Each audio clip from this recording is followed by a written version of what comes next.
It is Friday. I'm so happy it's Friday. And I'm on vacation all week next week.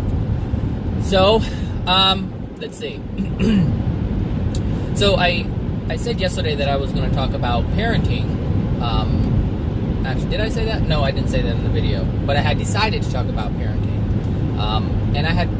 It was interesting because after I had made that decision, I had come across a video of A.J. Miller, for those of you who are uncomfortable with the other name that he once had.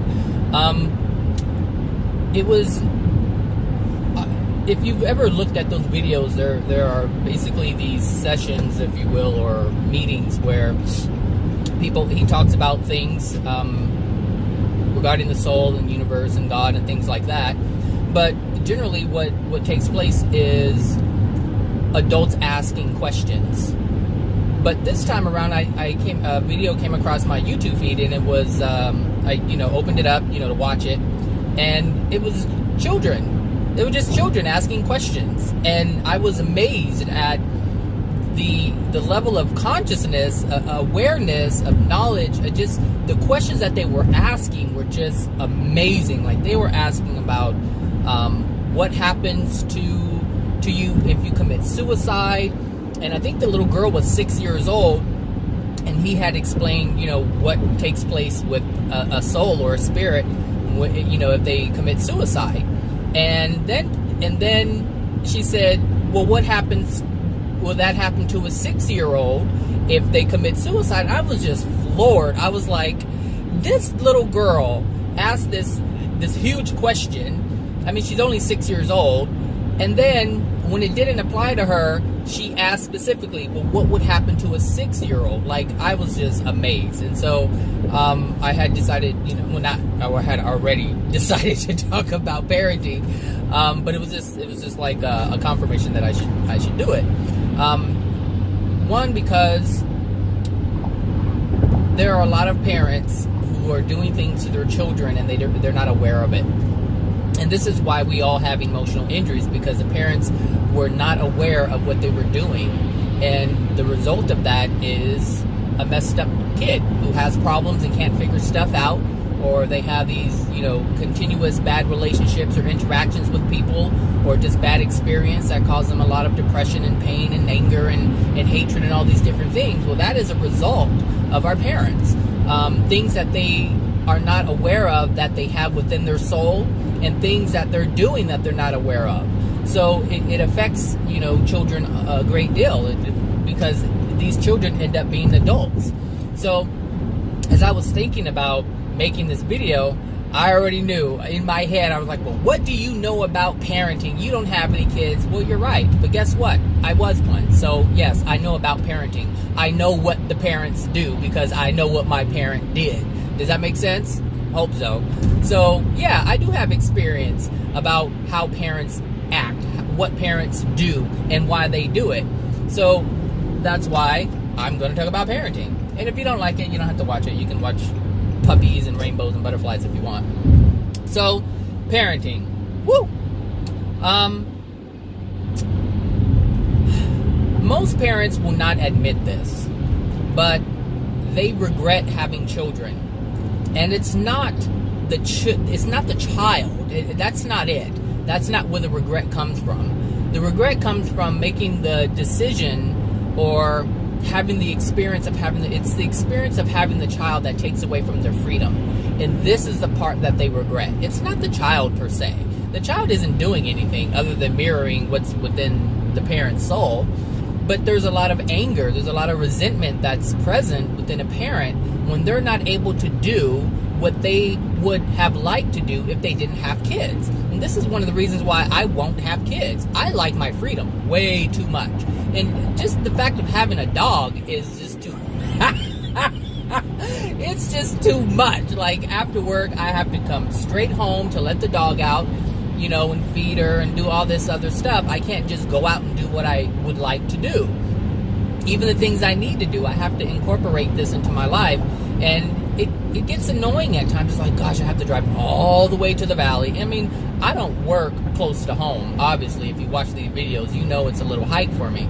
So I already know the frustrations of having your freedoms taken away. But it's really not taken away. What's happening is they're not, because of my choice. My choice was to have a dog. Now, I didn't always want a dog. First of all, I'm really not an animal person like that. I just think it's too much responsibility, and I always have. Even a fish, it's like, it's just too much. But anyway, how I got the dog was through my aunt. You know, they found a dog, and they came to see my house when I first bought it, and they asked me if, you know, I wanted a dog. If I was, you know, thinking about getting a dog. And I said, well, you know, I thought about it. But I really only wanted a wolf. I really never wanted a dog. I just wanted a wolf. But they had a husky. And at that time, I didn't even know 5 years ago, I didn't even know what a husky was. I didn't know. Because I wasn't into animals. That wasn't my thing. So they said I have a husky. And then my uncle said, it looks like a wolf. And then that's what caught my attention. And then, you know, they sent a picture and she was beautiful. And I took her in. So it wasn't, you know, and this is kind of like what happens with having kids. Like, sometimes most people don't even plan to have kids. I mean, it's rare that someone says, okay, you know, let's wait until, you know, this year when, you know, things are more settled and then we'll have a child. That doesn't happen. You know, you get to, you know, getting it on, and, you know, before you know it, you got a baby coming out, and then you're stuck with it. That's it. I mean, usually that's how it works. These things are planned out. So you end up making a decision, and the result of that decision is a lack of freedom. So when parents are angry at their children, it's not the children. It's the fact that certain things are not able to be experienced by you because of your previous choice, which led to having a kid. That's the frustration that most parents have. It's not the child. The child isn't doing anything. The child is a result of your decision. That's it. So when I see parents get angry at their children, you know, for not cleaning up their room or not eating their peas or whatever it is, it's not the kid. You're trying to it's almost like a parent is trying to make the best of their situation. So if you have a child who, and kids do this, they want to play, they don't want to do chores, they want to explore. But as an adult, you want certain things done in your life in order for you to feel better. So a clean room means, if you really look at this, a clean room means that there is no evidence of a child. Understand this. This is really deep because most parents will not recognize this.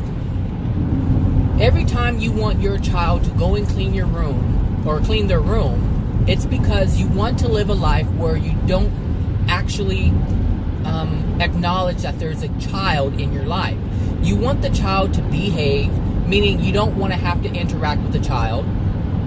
You want the child to, you know, be clean and presentable. You don't want anything to remind you that you have a child. And this is really interesting, and I'm not saying that you don't love your child, but you want to love your child in a certain way that makes you feel comfortable. Because actually think about it. What's the big deal if toys are scattered around in their own room? It's not your room. You don't sleep in it. You don't play in it. You don't do anything in their room. The kids do things in their room. And I understand, you know, about, you know, cleaning up after yourselves and things like that, but does it really matter? I mean, even if generally most people, if you're a working person, you clean on the weekends. So why can't your child clean on the weekends? Why do you have to make the child clean up after themselves every single time? It's so that you feel better about your environment. And if you didn't have a kid, you would have a messy environment. And this is what I'm trying to point out. There are underlying reasons as to why we do the things we do with children. You have to recognize this. Because if you don't, you're going to continue doing things to your child based on your feelings of your choices. It's important these children, they just want, number one, they want to be loved. That's the main thing, is they want to be loved. They don't want to be yelled at. They didn't come here to be yelled at, and neither did you when you were yelled at by your parents. We did not come here for that. But that's what we're getting. You know, just like you walk into a restaurant, you don't walk into a restaurant expecting to be abused, yelled at, treated rudely. That's not what you expect. That's not why you walked into the establishment. So why would you do that to a soul coming in to have a joyful experience? Well, why is that? Why is that happening? Well, because of the things that are within the soul. The things that are locked within the soul of the parent. The things that they're experiencing that they don't want to experience, and they're taking it out on their child. That's basically what it is. You don't take it out on yourself. You don't take it out on yourself. So I would suggest that you be more mindful about how you interact with your child, and ask yourself, why am I doing this? When you yell at your kids, ask yourself, why are you doing it? And if you're able to catch yourself before you do it, that's even better. But if you have to do it and then catch yourself, or then ask yourself why you did do it, fine. If that's the route that needs to be taken in order to learn, then so be it. But always try to ask yourself why you are doing the things that you're doing, and not just with children, with everything. It doesn't matter what it is. Ask yourself why you're doing it. I was having a conversation yesterday with someone, and this guy was going to school to be a nurse, and I asked everybody, why did you decide to do what you're attempting to do, or what you're already doing? And usually, they don't know the real reason. And so that's why I ask. I ask on purpose. Everything I do is on purpose. I ask so that they can question themselves and start thinking, because most people don't do it. So I had asked him, he goes, because my mom, I already knew it was because it was somebody in the family. But he said, because my mom, she's sick, and, when she was going to the doctors, and then her sister's sick, and, the doctors, couldn't figure out what was going on. And so I already knew. Everything that we do is motivated by something, but we really don't look at what that motivation is.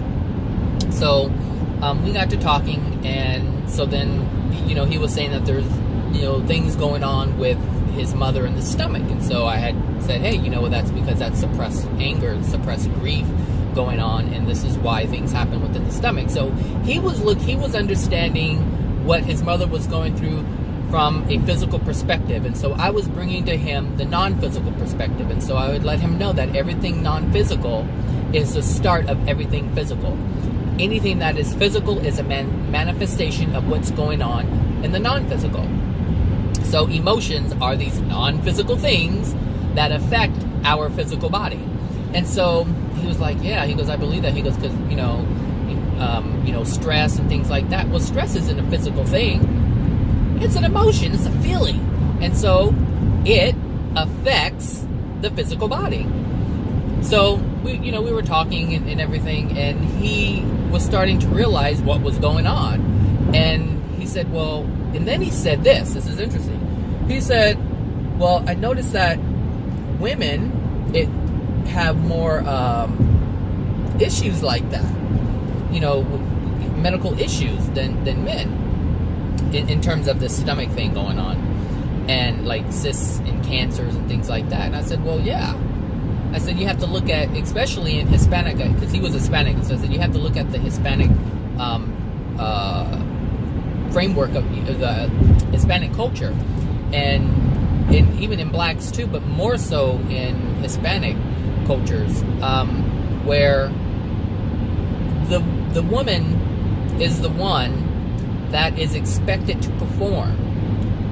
Meaning they take care of the man goes out and he works during the day for the most part. And the woman stays home and watches the kids, cleans the house, does this, does that, runs the errands. She takes care of everything all day long. But in the Mexican culture, women are not to be heard. They're not to be heard. They're just there to perform and take care of duties. They're not allowed to express themselves. So when they feel they're being treated unfairly, they don't voice this concern. They don't voice this feeling that they have of feeling the pain or feeling the grief of their themselves being suppressed, or suppressing their emotions. So he started to see, he's like, wow, I can see that. And so it's important to know why we do things and why things happen in our lives. I mean, if you want to just look at the physical, that's fine, that's your choice. But you'll never figure anything out. You'll always be messing around with the effect. Always messing around with the effect. Trying to put a cream on this, or trying to, sit in this position and raise your right arm and hum and do all these different things. You'll always be chasing something.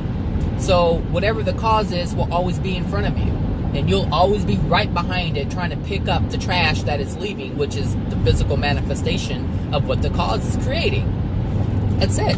I mean, really, it's like you just cleaned your house and you have your toddler who has the flour bag and is just walking around throwing it, just having fun throwing it, and you're going around picking it up with your dustpan and your broom. Hold on. But you haven't caught up with the toddler. You haven't caught up with the child. The child's holding the flour, so you have to get the flour out of the hand of the child. You understand? You can't just keep walking around behind it, cleaning up the mess. And that's what doctors do, is they clean up your mess. That's what they do. The doctor's like, all right, you messed up your body. We don't know why you messed up your body. We don't really know how this stuff happens, but you messed it up, and so let me try to clean it up. And that's it. That's what cancer is. Suppressed anger, suppressed grief, and it shows up. That's it. That's the trash. And now you call the doctor to clean it up, which is either cutting it out or injecting yourself with some kind of chemo, radiation, something. That's it. So if you want to get ahead of the cause, you have to tackle the cause. And the cause is always going to be emotional. Always going to be emotional. That's it. I mean, really, it's that simple. It's that simple. But since we can't see the emotions, we feel them. But since we can't see them, it's a little bit more difficult to deal with. People don't want to deal with it. Because what you can't see, you can't deal with. And there's no different with spirits. Spirits are there, but since you can't see them, you don't want to have anything to do with it. And some people think they don't exist, but they're there. I mean, that one cracks me up. That one cracks me up, because it's like, you're going to be one. Well, you are one now, but at some point, that's all you're going to be.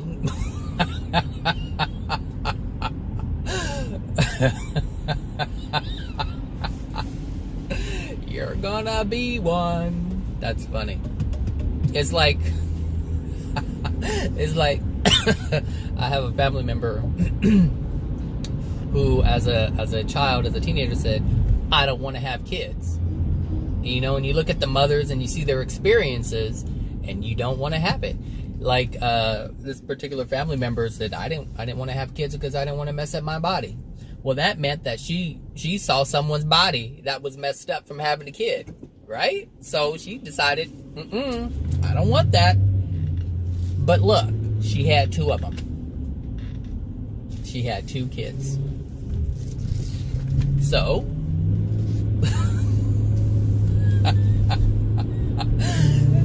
so now she's experiencing what she didn't want. Now she is that thing. She is that thing she did not want to be. That was her fear, her biggest fear. And it came to manifest. Interesting. Anyway.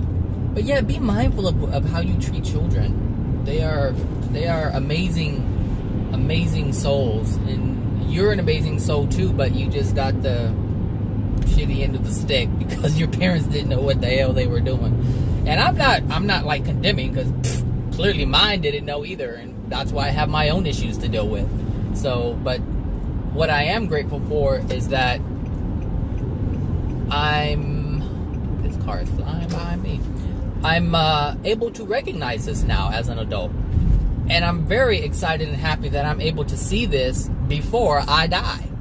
I mean, the information that I get, and the reason why I'm so fascinated by the spirit world is because that's going to be my new home. I mean, hello? I mean, don't you want to know where you're going to live before you live there? I mean, when you buy a house, well, most people don't really do this, but you look at the community, you want to know about it, what the surroundings are. Hey, there's a school, there's a shopping center. Oh, this is the environment that I'm going to be living in.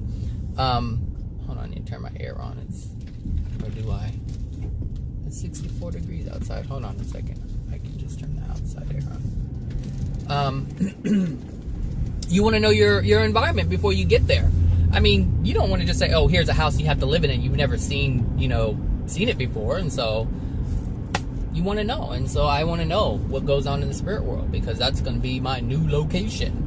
Well, it's going to be everyone's location, but some people don't care if they want to just focus on this life. Well, this life honestly was jacked up for me, so I'm like, well, I might as well focus on the next one, because this one was not kind. But no, seriously, it fascinates me to know where I'm going. It's almost like you're planning to go to college, and you're researching the colleges, and you do your research, and you finally settle on one, and you start thinking about it and how it's going to be, and all these different things, how life is going to be in college, living in the dorms, whatever it is, you get excited about it. It's no different than the spirit world.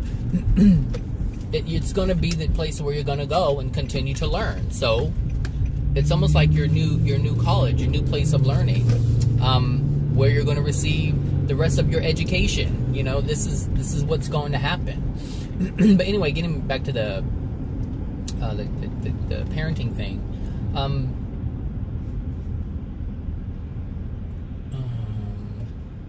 Just be aware of how you interact with your child, what you do to your child, how you respond to your child, because how you respond to your child, how you act with your child or interact with your child is it's a telling of who you are. That's what that is. So you see parents, I used to see parents, especially with white parents, I'm sorry to make it a race thing, but I used to see white parents, and they treated their children differently. Like, I got yelled at, well, if it was in public, it was a little different, because my mom presented a facade in public, it was, I got the snapping of the fingers, snap, right? Which means you're doing something you're not supposed to be doing, right? That's what I got. So when I got home is when I got the butt whooping for doing what I wasn't supposed to be doing. Now, usually with African American families, you just get the yelling right away. It's like, get your ass over here! I told you to get your ass over here. You better get off that damn pole! I told you I'ma beat your ass! Blah blah blah. So this is generally what I used to see growing up. Now, because why'd I get behind this thing? That's not what I got, but that's what I generally saw when African Americans were interacting with their children. So, but with white children, or white parents and children, it was really different. It was just completely different. Number one, they weren't jumping around and doing things in the first place. I mean, there were some here and there that were unruly, but that's not really what my experience was. So, but the way the parent interacted with their child was completely different than what I've ever really experienced or saw from other races. And it was like, I'm just going to be very stereotypical here and just say Johnny, okay? So, because I don't know what other name to cut. That's the first one that came to mind. So, Johnny, come over here and sit down. Get off of that thing there, whatever it was. And that was it. Calm. There was no yelling. There was no anger. And what did Johnny do? Johnny stopped what he was doing and went over and sat by Mom. I mean, it was that simple. And it was a different interaction. And the thing is, when a child is, or this is also what I've noticed, is that if a child was doing whatever they were doing and acting out, the parent wouldn't say any. Like, the parent would say, hey, Johnny, stop doing this, and then he would, start crying and throwing a tantrum. Now, Johnny would stop doing what he was doing, but he would throw himself on the floor and start crying. And that right there is the process that needs to be engaged with by a child when they feel something is being taken from them, when they're being deprived of something. So it's amazing to see that. And so when you look at the world, and generally, people say, this is a white man's world, a white person's world, blah, blah, blah, whatever, if you're into that racist thing. But there is a difference in terms of the experience of someone who is white and those who are non-white. And so there's a lot of restriction that is, I better not make no right on this thing. There's a restriction that most minorities have. Well, I should say other cultures, or cultures that are non-white. There's a lot of restrictions that are placed upon them. The parents have a desire for them to conform. Whereas what I noticed in terms of or in white families, that there is a sense of letting them express themselves. And this is the difference that I actually realized as a child. It's not something that I talked about. It's just something that I observed. And so it's important to understand that you are supposed to let your child express themselves. Now, most parents do not, when I say most parents who want their children to conform, is because they don't want to be embarrassed. So they take their feelings and put them ahead of the child's feelings. So it's like, I don't want to feel embarrassed, so I'm going to force my child to not be able to release their pain when I take something from them, when I take their freedom away from them. Do you understand? This is why parents are so hard on their kids, because they don't want to be embarrassed. I don't want anybody to think that I'm not raising my kids right. I don't want anybody to think that I'm not a good parent. This all stems from that fear. This is where this comes from. This is why it's so important to know why we do the things that we do. Why we act the way we act. This is so important. It is so important. I cannot stress that enough. So when I see posts on my Facebook, by some whites actually and non-whites, but they say, whites have privilege, or they have, better this and better that, but generally they have better childhoods. I mean, I'm not saying about all white people have, access to this and that and the other. Well, they do have access to stuff, but there's a reason why that is their law of attraction. Because when they're being raised, they're not being shut down. They're able to express themselves. So that pain, when Johnny's throwing his little tantrum on the floor in the bank, he's releasing all of his emotions about that experience. Therefore, it is not locked within his soul. Therefore, the law of attraction doesn't have to interact with that pain, because it's not there to interact with. It's that simple. So let Raheem and Jose Juan, or whomever it is, Kiwan, it doesn't matter who it is, Chang Lee, you let them act out on the bank floor. If you tell them to stop doing something, like if they're hanging on the counter and you tell them no, or they're playing with the deposit slips and you're like, no, stop it, and they start crying, just let them cry. Who cares who sees them? It doesn't matter. It doesn't mean that you're a bad parent. If anything, it means that you're being a good parent. You're actually honoring your child's emotional condition at that time. But to most, they're like, oh my God, they're going to think that I'm a bad parent, or that I did something to this child and I don't have control. You don't need control. Control is the poison.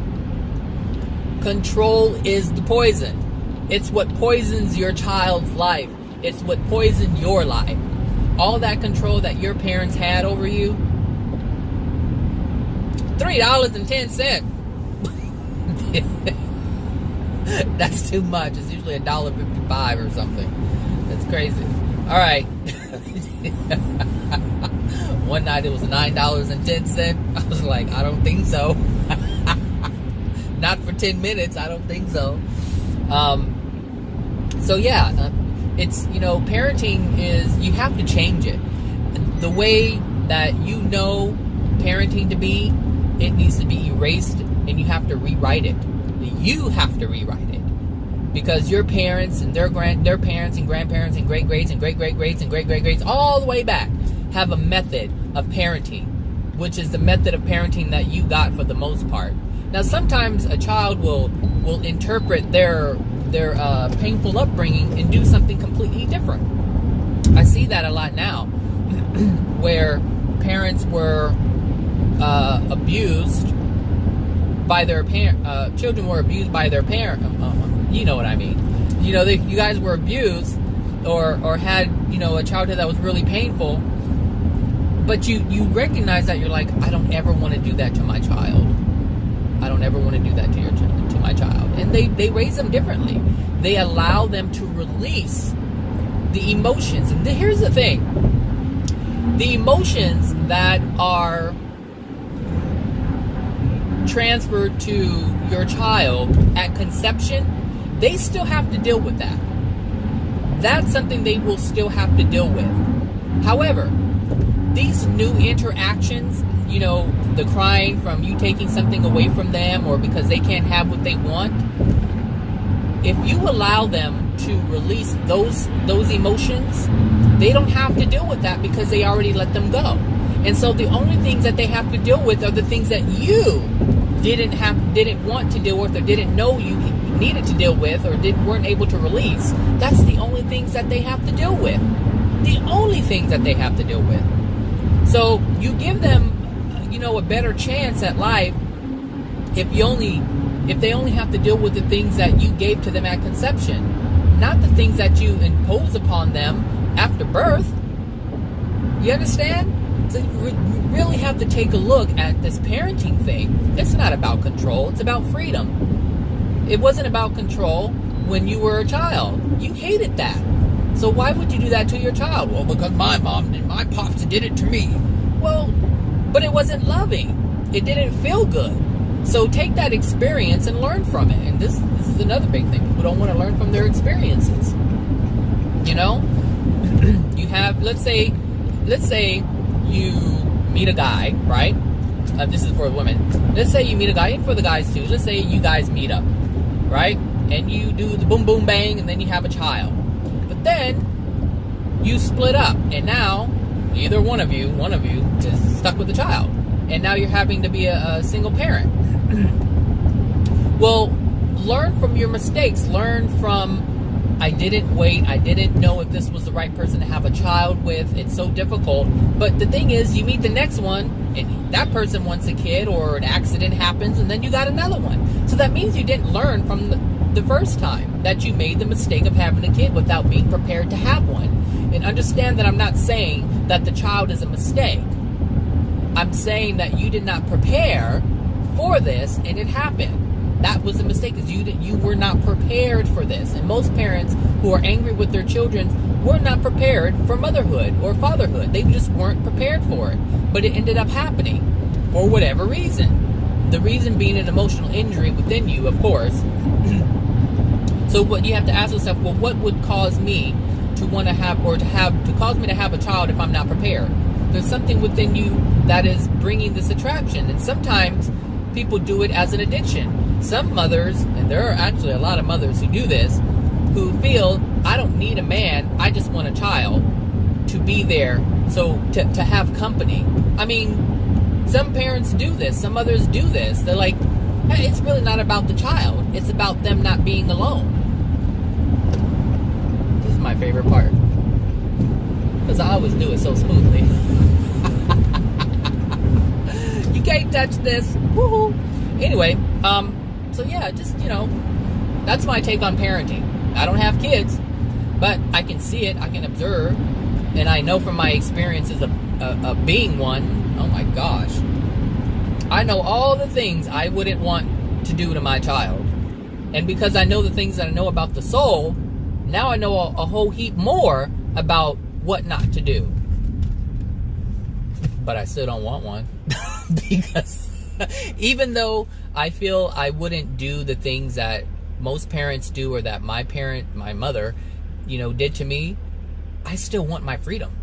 That is more important to me than anything. I came here to have an experience, and if I engage in something that's going to take away that experience, I'm going to be mad as hell. And this is why parents are so upset, because they have so many freedoms so much freedom that has been taken away or canceled out because they have kids. Because they have to divert their time to a child, they cannot divert their time to themselves. Everything is geared around the child now. And this is why it's such a huge responsibility. People have to recognize that. It's a huge responsibility. It's not just about buying baby clothes and feeding them and taking them to soccer practice and enrolling them in college. And it's not about that. It's not about that. When you have a child, you are dedicating your life to that. And this is why so many parents are upset, because now they have to dedicate their time to that. If most parents don't have that those balancing skills where they can have what they want and the child too. So this is only because they're not prepared. This goes back to not being prepared.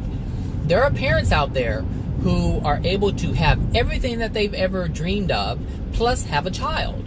And that child is being part of what they've dreamed of. You can have it all, but if you're not prepared, you can't. Because anyone who's not prepared for anything, they're going to find it quite difficult. It's no different than going to school and taking a test. If you're not prepared for that test, you're not going to do well. If someone just sat you in front of a if someone sat you in front of a calculus test and you've never studied calculus, it's going to be pretty hard for you to try to figure that out. You understand? It's no different. It's no different. So anyway, that's my little thing on parenting. Hopefully people understand and get what I'm talking about. So have a great weekend, and remember, you're loved. Bye now.